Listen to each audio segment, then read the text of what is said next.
کوشش یہ ہوتی ہے کہ ختم بخاری شریف ہو گئے، دستار بندی کے پروگرام ہو گئے، اگر ہم 11 مہینے حدیث پاک بند کمرے میں پڑھا سکتے ہیں تو آخری حدیث بھی بند کمرے میں پڑھا سکتے ہیں۔ عوام الناس کو بلانے کا مقصد ہمارے اس میں کیا ہے؟ کیا ہم نے اب لوگ سمجھتے ہیں چلنے کے لیے بلایا، ہرگز نہیں۔ انہوں نے پڑھا اور آپ نے ان کے پڑھنے میں اساتذہ نے پڑھایا، آپ معاون بنے، ان کے کھانے پینے میں، ان کے اٹھنے بیٹھنے میں، ان کی جو ہے وہ بیماری میں، ان کے وظیفے میں آپ معاون بنے۔ تو یہ ایسی بابرکت کتاب کا ختم ہوتا ہے، ایسی بابرکت کتاب کی دستار فضیلت دستار بندی ہوتی ہے کہ آنے والے جو سعادت مند ہوتے ہیں اللہ ان کی بھی اگلی پچھلی خطاؤں کو معاف فرما دیتا ہے۔ پڑھنے والوں کو جتنا اجر ملتا ہے ان پڑھنے والوں کی خوشی میں شامل ہونے والوں کو بھی اللہ اجر سے محروم نہیں رکھتے۔ تو اس لیے آپ حضرات کو دعوت دینا پڑتی ہے کہ 1 سال ہم آپ کے پاس مسلسل چل کے جاتے ہیں، کبھی زکوٰۃ کے لیے، کبھی عشر کے لیے، کبھی فطرانے کے لیے، کبھی چرمائے قربانی کے لیے۔ تو پھر آپ یہ نہ سمجھیں جیسے 10 روپے ڈیم کے لیے کہاں گیا پیسہ، ادھر گیا کہاں گیا۔ ہم آپ کو بتانا چاہتے ہیں جو آپ کی زکوٰۃ، میں راجن پور کے اندر پروگرام میں بات کرنا تھا تو میں نے وہاں مدرسے کے طلباء کے لیے بات کی تو ایک حاجی صاحب نے 50 بوری دی، تو میں نے کہا کچھ اور ہمت کرے، انہوں نے 50 اور بڑھا دی۔ میں نے کہا آپ کا احسان ہے، اٹھ کے کھڑے ہو کے رونے لگ گئے، بوڑھے تھے، کہنے کہ اللہ کی قسم مولانا آپ کا احسان ہے کہ آپ نے میرے پیسے کو صحیح جگہ استعمال کروایا۔ اگر آپ مجھے دعوت نہ دیتے، آپ جیسے لوگ ترغیب نہ دیتے، پتہ نہیں میں اپنا پیسہ کسی پر کہاں لگا کے پھرتا اور یہ آخرت میں اور جو ہے وہ انجام میرا اچھا نہ ہوتا۔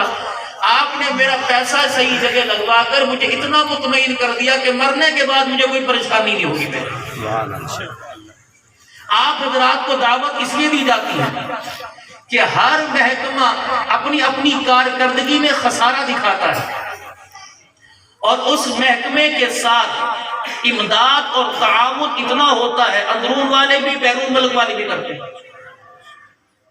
کوئی 20 کروڑ کی گرانٹ دیتا ہے، کوئی 30 لاکھ کی۔ کسی آپ دنیا دار کو بلا لو کسی اسکول کے فنکشن میں، کسی پروگرام میں، وہ کھڑے ہو کے دے گا میں اس ادارے کے لیے، میں اس اسکول کے لیے 20 لاکھ کا جو ہے وہ گرانٹ کا اعلان کرتا ہوں، گورنمنٹ والوں کو میں اسکول کے لیے بلڈنگ کا اعلان کرتا ہوں۔ یہ محکمہ پسماندہ سا ہے جو لوگوں کی زکوٰۃ اور خیرات پہ چلتا ہے، لیکن کارکردگی اس کی اللہ کی قسم تمام محکموں سے اعلیٰ ہے۔ اس نے کبھی خسارہ دکھایا نہیں، کبھی خسارہ دکھایا نہیں، سہولیات کے نہ ہوتے ہوئے اور اسی ضروریات کے پورا نہ ہوتے ہوئے جہاں ہمیں سردی کی ضرورت پڑی ہم نے گرمی کے کپڑوں میں سردی گزاری، گرمی کی ضرورت پڑی ہمارے پاس گرمی کے کپڑے بغیر پنکھوں کے ہم نے وقت گزارے۔ اب تو بہت ساری سہولیات ہیں جو اس وقت اللہ نے جن کو دنیا کے اندر خطابت کے اعزاز کی، ان سے پوچھو تو صحیح اپنی مدد۔ آپ مدرسے کے اندر بنیادی پہلے بات یہ وقت کی کھانے کا معقول انتظام نہیں ہے، رہائش کا معقول انتظام نہیں ہے، بستر کا ہے وہ چٹائی وہ بھی ٹوٹی ہوئی، شام کو اس گرم پانی پر آپ نے فرض پانی کا تروکا کرنا، چھڑکاؤ کرنا، پھر اسی پر بستر بچھے گا، مچھر ساری گندگی ہر چیز ساتھ ہوا کرتی تھی۔ لیکن پڑھنے والے خدا کی قسم ایسے ہیرے اللہ نے دیے، کسی کو میر شریعت بنا دیا، کسی کو آغا شاہ بخاری بنا دیا، کسی کو مفتی محمود بنا دیا، کسی کو ضیاء القاسمی بنا دیا، کسی کو اللہ نے ضیاء الرحمان فاروقی بنا دیا، کسی کو نواز جنگوی بنا۔ یہ اللہ نے ہیرے عطا فرمائے۔ یہ مٹی اتنی زرخیز ہے جس کو دین کی بہاروں کا پانی لگ جائے، یہ مٹی سے پھر فائدے والی فصل نکلتی ہے۔ پھر دوسری بات یہ، آپ ہر محکمے سے اس کی سالانہ رپورٹ لیں، ہر محکمہ آپ کو پشیمانی کا اظہار کرتا ہوا نظر آئے گا اور شرمندگی دکھائے گا، کہے گا جی کیا کریں، ہمارے پاس بجٹ نہیں، خسارہ ہے۔ اللہ کی قسم ہمارے پاس کون سا پیسوں کے پھاڑ لگے پڑے ہیں؟ جاؤ مدارس دینیہ میں جاؤ، 6 مہینے کے سازوں کی تنخواہیں نہیں ملی، شیخ الحدیث 8 مہینے سے گھر بیٹھا ہوا سے تنخواہ کوئی نہیں، قاری صاحب پڑھانے والا آدھی تنخواہ لے رہا، آدھی سے رمضان میں دی جائے گی، جب آپ لوگوں کا زکوٰۃ دینے کو دل کرے گا تب ان کی تنخواہوں کے اخراجات پورے ہوں گے۔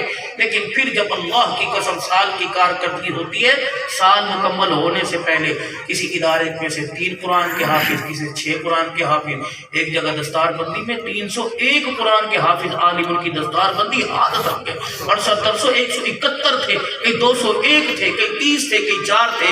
تو معلوم ہوا آپ ثانی صاحب سے نہیں، آپ میرے سے سوال کیجئے، مولانا ہم نے پچھلے سال اس مدرسے کو 1 من گندم دی تھی، پوچھے کہاں گئی؟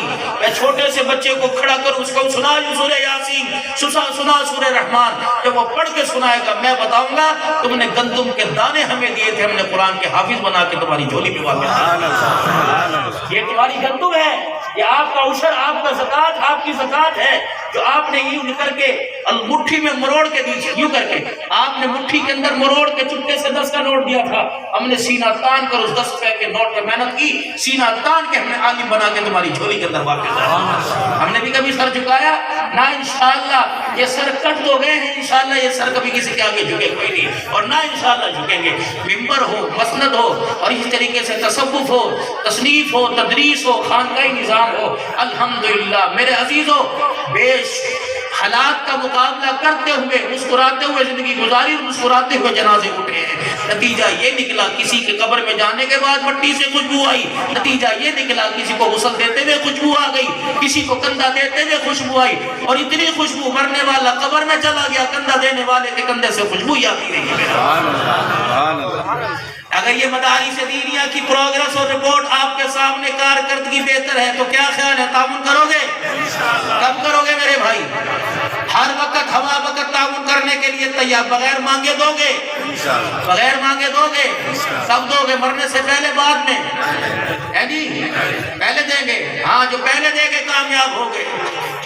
اور جنہوں نے کی کریے جی بچوں کے لیے دکان پر سارے کس کے لیے؟ اپنے لیے بیٹھے ہیں، بچوں کے لیے بیٹھے ہیں سارے میرے سمیت، گاڑی بھاگ دوڑ کس کے لیے؟ بچوں کے لیے۔ یار میں نے ہمارا کیا، ہماری باپ کہتا ہے یار میری تو گزر گئی، تمہارے لیے کر رہا ہوں۔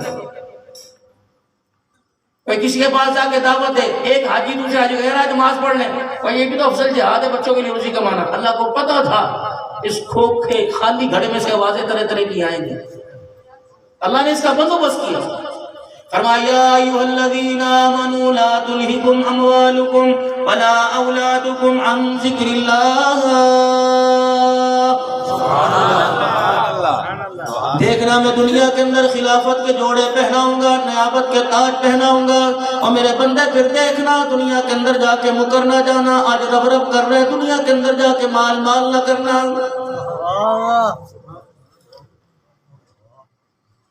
لا تلہکم اموالکم ولا اولادکم عن ذکر اللہ۔